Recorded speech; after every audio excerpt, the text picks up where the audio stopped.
નમસ્કાર ખેડૂત મિત્રો, શુભ ખાતા એપના વાહન વ્યવસાય વિડીયોમાં તમારું સ્વાગત છે. જો તમે ટ્રેક્ટર કે અન્ય સાધનો ભાડે આપવાનો વ્યવસાય કરો છો તો આ સુવિધા તમારા બિઝનેસને આખો હિસાબ રાખવાનું ખૂબ જ સરળ બનાવી દેશે. આજે આપણે આ મોડ્યુલનો લાઈવ ડેમો જોઈશું. તો સૌપ્રથમ વાહનનો વ્યવસાય પર ક્લિક કરીશું. આપણે ખેડૂતોને આપવાની સેવા ઉમેરવી પડશે. એના માટે સેવાઓનું સંચાલન કરો પેજ પર જાઓ. અહીં તમે જે પણ ખેતી કામ કે ભાડાનું કામ આપો છો તેની રેટ લિસ્ટ સેટઅપ કરી શકો છો. તો ચાલો નવી સેવા ઉમેરીએ. હવે નવી સેવા ઉમેરો બટન દબાવો. એમાં સેવાનું નામ લખો, જેમ કે રોટાવેટર ખેડ, અને તેનો ભાવ લખો 800 રૂપિયા.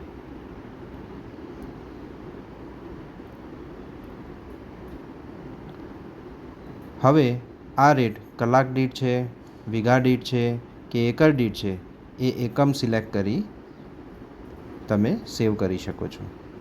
આપણે અહીં પ્રતિ કલાક સિલેક્ટ કરીશું. વિગત તમે અહીંયા બોલીને લખી શકો છો. દરેક જગ્યાએ આપણે બોલીને રેકોર્ડ થઈ જાય છે. તો હવે આપણે સાચવો પર ક્લિક કરીશું. આ રીતે આપણી સૌપ્રથમ સેવાનું લિસ્ટ તૈયાર થઈ ગયું છે. અહીં તમે એક કરતાં વધારે સેવાઓ ઉમેરી શકો છો, જેમ કે થ્રેશરની સેવા છે, કલ્ટિવેટર છે કે બીજી અન્ય કોઈ પણ સેવા છે જે ઉમેરી શકો છો. આ સેવા ઉમેર્યા પછી આપણે હવે નવો ગ્રાહક ઉમેરવાની નોંધણી કરવી પડશે. એના માટે ઉપર મેનુમાં ક્લિક કરશો તો અહીં તમને ગ્રાહક ઉમેરો બટન દેખાશે. અત્યારે હાલ કોઈ ગ્રાહક ઉમેર્યા નથી એટલે આપણને એવું પ્રથમ ગ્રાહક ઉમેરો મેસેજ આવશે. અહીં આપણે ગ્રાહકનું કંઈક નામ લખવું પડશે. અહીં આપણે ખેડૂત મિત્રનું નામ, એનો ફોન નંબર અને એનું ગામનું નામ લખીને સેવ કરો. આપણે અહીં બોલીને એડ કરીશું રમેશભાઈ પટેલ. મોબાઈલ નંબર આપણે લખી દઈશું. એના પછી ગામનું નામ લખી લઈશું, ગાંધીનગર. એમનું એડ્રેસ પણ લખી શકાશે, ગાંધીનગર, અને સાચવો પર ક્લિક કરો એટલે તમારો પ્રથમ ગ્રાહક ઉમેરાઈ ગયો. આ રીતે તમે તમારા બધા જ જૂના ગ્રાહક અને નવા ગ્રાહક અહીંથી ઉમેરી શકશો. હવે સેવાઓ અને ગ્રાહકો ઉમેરાયા પછી નવો ઓર્ડર લેવો ખૂબ જ સરળ રહેશે. નવો ઓર્ડર લેવા માટે સૌપ્રથમ આપણે સૌથી પહેલું બટન કામનું બુકિંગ અને ઓર્ડર પર જવાનું રહેશે. અહીંયા જમણી બાજુ આપણને દેખાય છે નવો ઓર્ડર. એના પર ક્લિક કરીશું. જ્યારે નવો ઓર્ડર પર ક્લિક કરીશું તો આપણને ગ્રાહકનું લિસ્ટ આપમેળે મળી જશે. તો અહીંયા તમે બોલીને બી સર્ચ કરી શકો છો, અથવા તો એના પર ક્લિક કરશો તો આપણને ગ્રાહકનું લિસ્ટ આવી જશે. જેમ કે આપણે હમણાં જ રમેશભાઈ પટેલનું નામ એડ કર્યું હતું. રમેશભાઈ પટેલ સિલેક્ટ કરી લો, સેવા પસંદ કરી લો. તો એના પર ક્લિક કરશો તો આપણે રોટાવેટર ખેડ 800 રૂપિયા પ્રતિ કલાક કરેલું, તો એમને એડ કરીશું. એના પછી તારીખ છે, તારીખ આપણે એડ કરીશું. ત્યારબાદ આપણે સાચવો પર ક્લિક કરીશું. સાચવો પર ક્લિક કરીશું ત્યારે આપણનું એક અહીંયા કાર્ડ તૈયાર થઈ જશે. હવે આ ઓર્ડર આપણે એવી રીતે તૈયાર કરીશું કે જ્યારે ડ્રાઈવર ખેતરમાં કામ ચાલુ કરે ત્યારે બુકિંગનું સ્ટેટસ બદલીને જોબ શરૂ કરો પર ક્લિક કરીશું. જ્યારે આપણે જોબ શરૂ પર ક્લિક કરીશું એનો મતલબ એ થયો કે રમેશભાઈ પટેલ માટે આપણું કામ શરૂ થઈ ગયું છે. હવે જ્યારે રોટાવેટર ખેડનું કામ પૂર્ણ થાય એ સમયે કામ સમાપ્ત અને બિલ બટન પર ક્લિક કરીશું. તો સમાપ્તિ સમય, શરૂ સમય અને સમાપ્તિનો સમય જે બી સમયગાળા મતલબ એ કે સમાપ્તિનો સમય ઓટોમેટિક બિલ બનાવી લેશે જે સમય દરમિયાન રોટાવેટરનું કામ થયું છે. આ આપણે શરૂ રાખીશું કારણ કે હજુ હમણાં જ સ્ટાર્ટ કર્યું છે, સમાપ્તિ પછી કરીશું. હવે આપણે બીજો એક નવો ઓર્ડર ઉમેરીશું. એ જ ગ્રાહક એડ કરી લઈએ, કોઈ પણ હોઈ શકે છે. સેવા પસંદ કરી લીધી રોટાવેટર.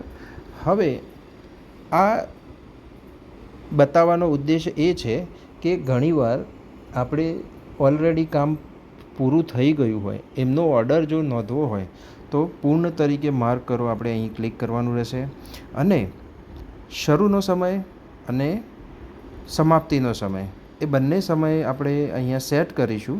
તો 800 રૂપિયા જે આપણે રેટ સેટ કર્યો છે એ પ્રમાણે જે બી સમય અહીંયા દરમિયાન જે બી સમયગાળો બનશે એનો કુલ રકમ અહીંયા સેટ થઈ જશે. ચાલો આપણે એ બી જોઈ લઈએ. શરૂઆતનો સમય હું 3:30 લઈશું, એને સેટ કરી લઈશ.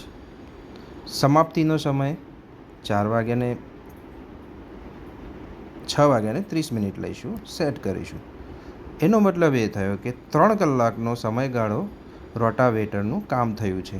તો 800 રૂપિયા લેખે 2400 રૂપિયાનું બિલ બની જશે રમેશભાઈ પટેલના અકાઉન્ટ માટે. 3 કલાકનો સમયગાળો છે. એના સિવાય જો આ સમય સેટ કરવામાં મુશ્કેલી પડતી હોય તો અહીં તમને કેલેન્ડરનું બટન દેખાય છે, એના પર ક્લિક કરીશું તો અહીંયા તમે સમય નોંધી શકો છો. જેમ કે હું લખીશ 12 વાગ્યા PM અહીં બી સેટ કરીશું.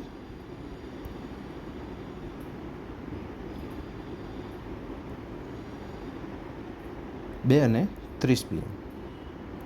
એનો મતલબ એ થયો કે આપણે ટોટલ 2 કલાક ને 30 મિનિટનું કામ કર્યું છે, જેની રકમ 2000 રૂપિયા થાય છે. હવે સાચવો પર ક્લિક કરીશ તો આપણા 2 બિલ બની ગયા છે. એક તો હજુ પ્રગતિમાં છે, એનું સ્ટેટસ અહીં પ્રગતિમાં બતાવે છે, એના આપણે સમાપ્તિ કરી નથી. પણ બીજું જે જૂનું કામ છે એ પૂર્ણ માર્ક કર્યું છે, એટલે 2000 રૂપિયાનું રમેશભાઈ પટેલના અકાઉન્ટમાં રોટાવેટર ખેડ બતાવશે. હવે આપણે જ્યારે સમાપ્તિ પર ક્લિક કરીશું તો 3 મિનિટનો સમય થયો છે શરૂ કર્યા પછી. તો 3 મિનિટના સમય દરમિયાન 40 રૂપિયાનું બિલ બને છે 800 રૂપિયા લેખે. એને આપણે બદલી પણ શકીએ છીએ. ક્યારેક માની લો કે ભૂલી ગયા સમાપ્તિ બંધ કરવા સમયે જોબ પૂર્ણ કરવાનું, તો આપણે જાતે પણ બદલી શકીએ છીએ. 30 મિનિટનો સમય કરીને જોબ પૂર્ણ કરો અને બિલ, તો એમના બિલ બની જશે. એ પછી આપણે અહીં હિસાબ કિતાબ મેનુમાં જવાનું રહેશે.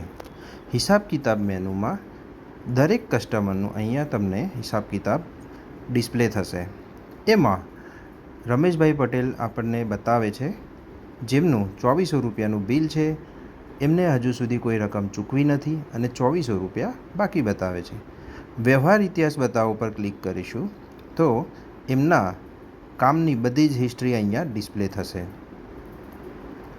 હવે માની લો કે રમેશભાઈ તરફથી કોઈ ચૂકવણી મળી છે, સમજો કે 1000 રૂપિયા, તો ચૂકવણી ઉમેરો પર ક્લિક કરીશું. આપણે 1000 રૂપિયાની એન્ટ્રી કરીશું. અહીંયા જે તારીખે ચૂકવણી મળી છે એ તારીખ અને ચૂકવણી મળી બાય ડિફોલ્ટ આવશે, એને તમે બદલી શકો છો. કોઈ તમારે નોંધ કરવી હોય તો અને ચૂકવણી રેકોર્ડ કરો. જેવું રેકોર્ડ કરીશું તો એમની ચૂકવેલી રકમ 1000 રૂપિયા અહીં બતાવશે અને 1400 રૂપિયા બાકી બતાવશે. આ રીતે સંપૂર્ણ હિસાબ કિતાબ અહીં સચવાશે. હવે તમે અહીં રિપોર્ટ જોઈ શકો છો કામની વિગતનો. રિપોર્ટ ક્લિક કરશો ત્યારે સંપૂર્ણ વિગત અહીં બતાવશે. 2000 રૂપિયાનું રોટાવેટર ખેડ છે, 400 રૂપિયાનું રોટાવેટર ખેડ છે અને 1000 રૂપિયા ચૂકવણી મળી છે, 1400 રૂપિયા બાકી છે. હવે સમજી લો કે આ રિપોર્ટ આપણે રમેશભાઈને શેર કરવો છે પીડીએફમાં. તો શેર બટન પર ક્લિક કરીશું તો એ સુંદર મજાની એક પીડીએફ ફાઇલ ડાઉનલોડ કરશે.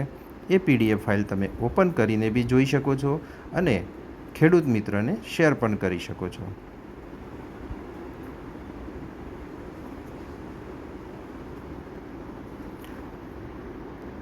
દેખો એની કમ્પ્લીટ વિગતવાર તારીખ અને કામની રકમ, ચૂકવેલ રકમ અને બાકી રકમની એન્ટ્રી. અહીં ખેડૂત મિત્રનું નામ આવશે, રમેશભાઈ પટેલ, અને આ ફાઇલ આપણે એમને શેર કરી શકીશું.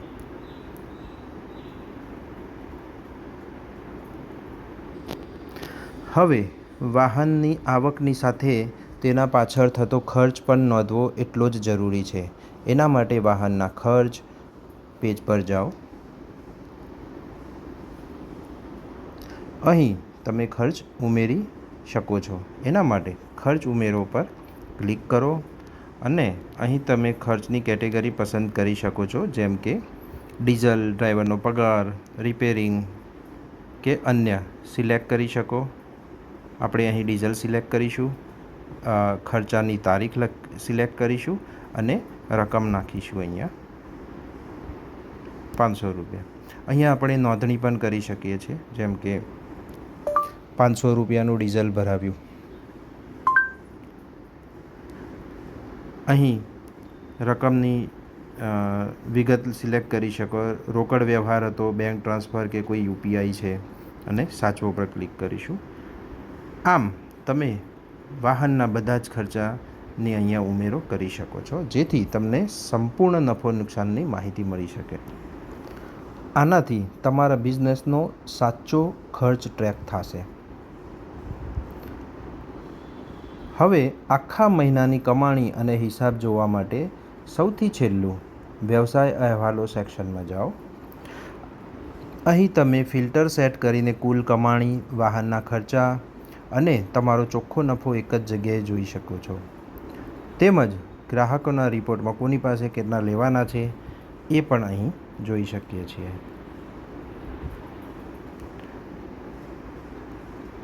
તો વ્યવસાય અહેવાલોમાં આપણે જોઈ શકીએ છીએ કે કુલ 2 કામ થયા છે. કમાણી 2400 રૂપિયાની થઈ છે. 500 રૂપિયા ડીઝલ ખર્ચ થયો છે, જે હમણાં આપણે ઉમેરો કર્યો, અને ખેડૂતનો વ્હીકલ ઓનરનો નફો 1900 રૂપિયા. ટોટલ 3 કલાકનું કામ થયું છે અને 1400 રૂપિયાની ઉઘરાણી બાકી છે, અને અહીં કામનો ઇતિહાસ પણ બતાવશે. આમ આ રીતે તમારા બિઝનેસનો સાચો ખર્ચ ટ્રેક થશે. શુભ ખાતાનું આ ફીચર તમને ગમ્યું હશે. તમારા વ્યવસાયને આજે જ ડિજિટલ બનાવો. આભાર. જય કિસાન.